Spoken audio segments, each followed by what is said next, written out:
Persecution of those who believe and preach the gospel and live lives of obedience to Christ is not new. We find it as far back as the opening chapters of the book of Acts, where we read of the early Christians being oppressed, imprisoned, and put to death. The early Christians faced an ungodly alliance of the religious, political, and military leaders of that day. Many Christians went into exile in Asia Minor and other parts of the Roman Empire. We must also remember the response of those early Christians. We must obey God rather than men.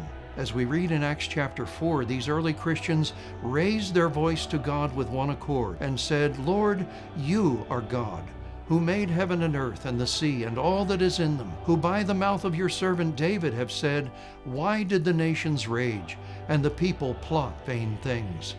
The kings of the earth took their stand, and the rulers were gathered together against the Lord and against his Christ."